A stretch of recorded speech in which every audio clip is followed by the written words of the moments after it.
Coming up in this video, we take a Microsoft Teams application and expose it so users can see it in Outlook.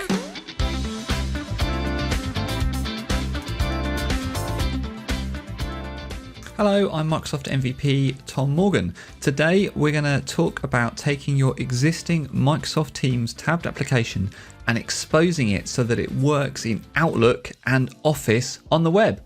That's pretty cool, right? Without making any real code changes to your application, although we'll come on to exactly what changes you do need to make in a minute, you'll be able to take your existing code that you've written for doing tabbed applications in Teams and have users access exactly that same application in Outlook and Office. So let's get started.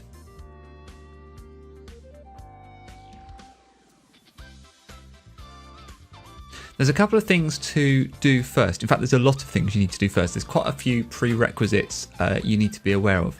First of all, you should do this in a developer sandbox. The functionality I'm going to be talking about today is preview and it's early, and it requires quite a few kind of hoops to jump through in order to get it to work. So whilst it will all become mainstream soon, right now that's not the case. So the first thing you'll need is a Microsoft 365 developer sandbox. I mean, you could use your tenant, no one's going to stop you if you use your production one, but just wait and see some of the other things you need to do first. So first of all, that needs to happen first, and you need to have your account so it is enabled to do side loading in this tenant. Okay, so that's nice and easy. The next one, a little bit tricky. You need to move your Office 365 instance to having targeted releases. So you need to be a tenant admin for this. So if you ignored what I said earlier about having a test tenant, you might want to revisit this, because now you need a tenant admin account to go and change your organizational settings to have targeted releases. Then you need to move, this is a kind of a biggie, I guess, you need to move your Outlook instance to using the BetaChannel build. So that's kind of a complex process. So you have to download the Office deployment tool. I'll put a link in the description. You then run the tool, or sorry, you don't quite run it yet. You download it and you extract it. You then go and update a XML file to change the channel to BetaChannel. You then run it, and that should move your Office deployment to the BetaChannel.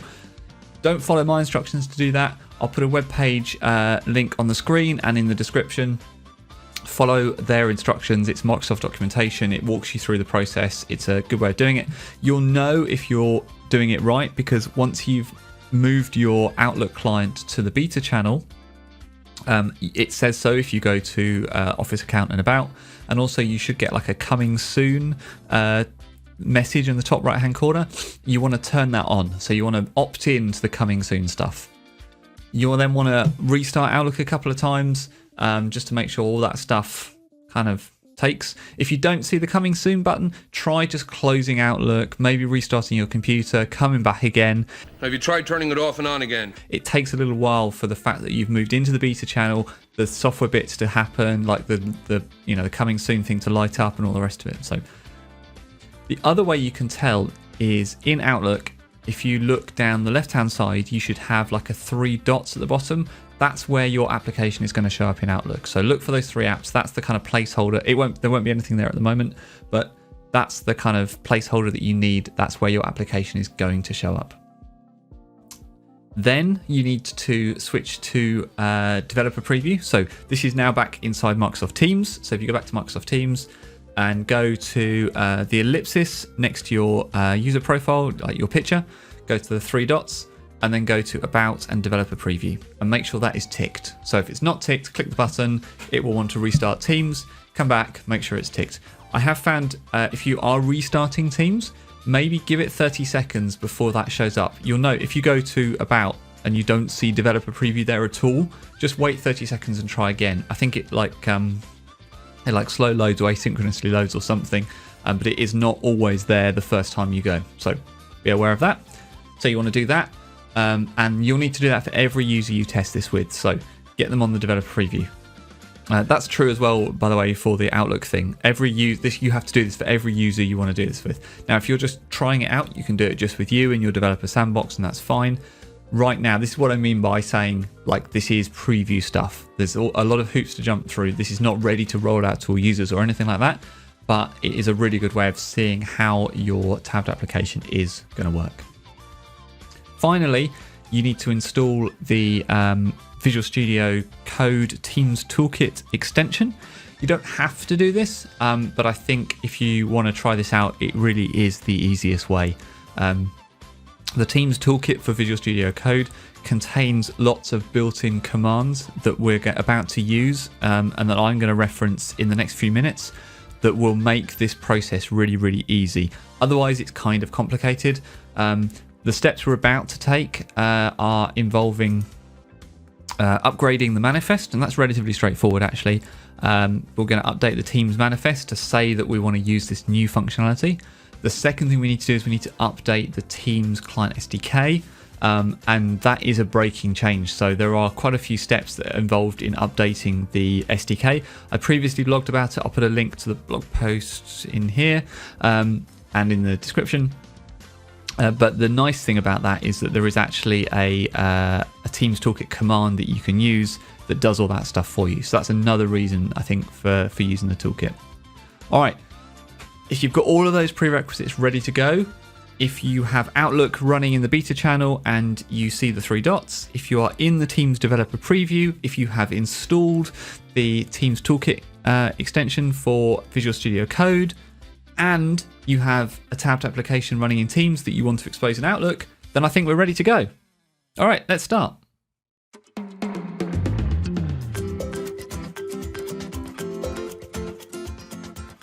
Okay, so I have a sample application here. It's like a to-do list application. It's running entirely in Teams as a tabbed application. This is just a regular Teams application, and we're going to use this as an example to upgrade it so that it can also be accessed in Outlook as well. And so it's not just the prerequisites that need to happen, that we actually do need to make some changes to the application itself. So what I'm going to do is, this is actually running locally with all this code in this project here, so I'm just going to stop that. And the first thing we need to do is make changes to the manifest. So this is the app manifest. If you've never seen one of these before, it's what Teams knows to use to kind of package the application. It contains all the information about the capabilities of the application, plus its name, the icons, and all the rest of it. And we can do this in one of two ways. We can either make manual changes it's really the manifest version of the schema that we're changing, because we are using some kind of very new and not yet broadly adopted functionality. That's the reason we have to step through all these hoops with the going to the beta channel and switching on the developer preview. We're using stuff that's not fully rolled out yet. And so because of that, we need to use an updated version of the schema. So there's a few different ways you could do this. You can either make manual changes, but what I like to do is cheat and not do that. So if you go to the command palette, and this is really cool actually. If you go to the command palette and look at all these different options, one of them is called Teams, upgrade Teams manifest to support Outlook and Office apps. That's perfect.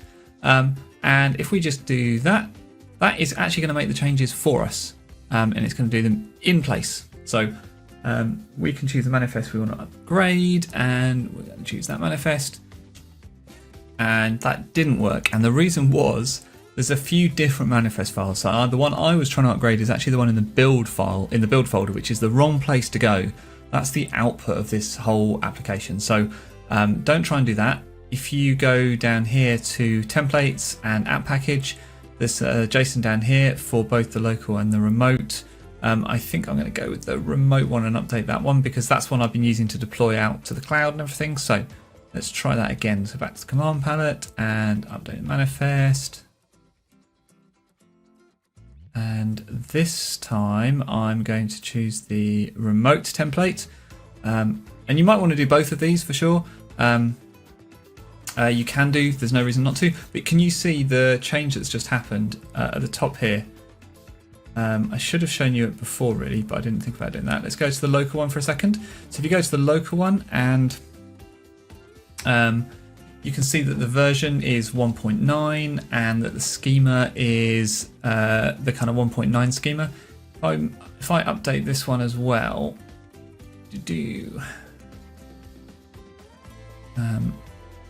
then you should be able to see the local one. So the manifest version has changed to M365 Dev Preview, and the schema has changed as well. So that's the first thing we need to do, is update the app manifest. And now I need to redeploy my solution as well. And when I do that, it's also going to actually it's not going to automatically repackage, but we can do that in a minute, and I'll come on to that. So that's the first thing we need to do, is update the app manifest. The second thing we need to do is to update some SDK references, because we need to be using a new version of the Microsoft Teams SDK, and it's a beta version. So, and again, there's a command palette to help us do that. So coming up here to the command palette, there's a command here for update Teams JS SDK references to support Outlook and Office apps. So that's exactly the thing. You can also do this manually if you really want to. I don't know why you wouldn't just do this, because this makes it much easier. Now you need to get this in the right place, which I often don't. So let's just go up a bit to here. I think this is the entry point to go. It will tell us if not. No, it tells us you are in the wrong place, and this is not the place to be. Okay, let's try that again. I think maybe this tabs folder is the right place to be, because this is where the code is that uses the Teams JavaScript SDK. There are also you can do this completely manually as well. There's a link to the documentation that tells you all the manual steps you need to do. But this just updates all the references, updates the import statements, makes some changes, adds to some to-do comments as well to review some areas of the code that it's changed. But yeah, it's a nice way of quickly upgrading your application. This doesn't really affect me, but if you have any content security policy headers, then you'll need to update those, because if you think about it, your application is not just going to be hosted in Microsoft Teams, it's also going to be hosted in Office as well. So, and also Outlook. So there's a few different places. So you've got the Teams one already, which you probably already have a CSP file for, a header entry for of teams.microsoft.com. You've also got the office.com one, so star.office.com, and then also Outlook has got two. It's got outlook.office.com and outlook.office365.com. Again, I'll put a link to all the Microsoft documentation that walks you through all of that and exactly which content security policy headers to add. In exactly the same way, there are some changes you need to make to SSO if you do Azure AD sign-on in your application. Then you might find if you've got a authorized client application section, you'll need to add some additional entries for things that might now be exposing your application, like Outlook Desktop, Outlook Web Access, and Office.com. Again, I won't go through the process here. The documentation is really good at showing you exactly what to do, all the steps you need to take, and also, but crucially, it's got all of the IDs because it's all done by GUIDs. So the applications you add, you have to do it by GUID in Azure. So it's got all the information on exactly how to do that. The last thing we need to do is sideload our application. So we need to go and create a new manifest file. So in order to do that, there's a few different ways of doing it, but we can do this. We can use zip Teams manifest file. We should also deploy our new version up to the cloud, so we can do that first. And again, I'm going to use another command palette command to just deploy to the cloud, and then that nicely takes care of doing that for me. I also used the same thing to provision in the cloud. That's another nice thing I used, and that all comes kind of the application I'm using is a sample application. The to-do application comes with all of these command palette commands built in and work really well with the Teams toolkit. So it's it makes deploying and looking after and that kind of debug run process much nicer. Whilst I'm waiting for it to deploy, I could actually also create the Teams metadata package, just because it's a local action, so it shouldn't get in the way too much, hopefully. Oh, I've got lots of red error warnings, so maybe it does matter. Maybe I shouldn't do that. Now that it's finished deploying, I'm just going to do that again. And the dev one. Okay, nice, done. It's done. It's built that for me. And so I now have a nice new app package to go and deploy into my Teams client. So if I hop over to Teams, all right, and the first thing I'm going to do is just uninstall the old version. Do that. And then I can sideload my new version. I'll go to apps, go to manage my apps, and go and upload a new custom app. And this is the app that was just built a few moments ago. Okay, and now I can add that. And also add it into a team. Oh no, we're setting up for a person, sorry. Setting up a tab. And it takes a few moments for everything to get set up, for the code to start running, because it's only just been deployed to the cloud. But now we can get to the demo and see what it actually looks like.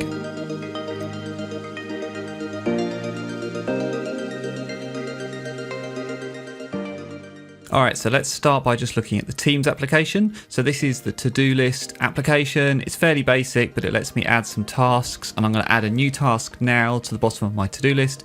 This is still just running in Teams as a tabbed application, exactly as you might expect. This is not the exciting bit. The exciting bit is that we can take exactly the same functionality and also expose it in Outlook. So let's go look at that now. So now we're in my Outlook client, same user. And the exciting bit is if I click on more apps here, our same application is shown in the Outlook menu bar. And I can now get exactly the same application. You can see how it's already got the task at the bottom that we just added. I can make these changes in here and they will be reflected in the other application as well. Really cool.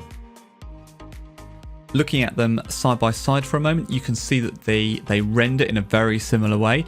It's interesting to note if I do something on one application in one instance, it's not automatically reflected on the other, because under the scenes, just remember behind the scenes, they are just web applications. So there's no magic technology here. You notice I refresh on the team side, it will update, and in a similar way, if I mark that task complete, if I go back on the Outlook side and refresh, it will update. Obviously, you could build this in yourself. It's also worth waiting, I think, and seeing what happens with loop and loop components, because this is exactly the problem they are designed to solve. So there we have it. We've taken our Microsoft Teams application, we have exposed it in Outlook, we can see it in our Outlook client, and it's exactly the same application running, and we haven't had to make a new application just to run in Outlook. As a user, I can see the same applications. It doesn't matter if I'm in Outlook or in Teams, the experience is the same. It's really nice. I'm super excited to see this functionality coming soon. When it rolls out, it will really kind of kickstart, I think, what we think of as Teams applications, being able to access them everywhere. It'll be really interesting to see how developers respond to this, whether every Teams tabbed application makes sense to be an Outlook application, or whether just certain ones will go over or not. We'll just have to wait and see. This is all preview functionality right now. It's going to be rolling out soon, so keep an eye on everything that's going on. You could do that by making sure you subscribe to this channel, keeping up with my blogs, stuff I'm doing on YouTube and on Twitter and LinkedIn as well. I'm all over the place, so if that sounds interesting, or I do a podcast as well, you can subscribe to if you just want audio stuff. But this is kind of very exciting new territory, I think, for where we're going with Microsoft Teams applications. And so I'm very interested to see how this is going to be played out in 2022 and what it means for Teams applications in the future, whether they really will be Teams applications or whether they're going to morph into something more generic like Microsoft 365 applications. I don't know, but we're just going to have to wait and see. It's going to be interesting. Thanks very much for watching, and see you on the next one.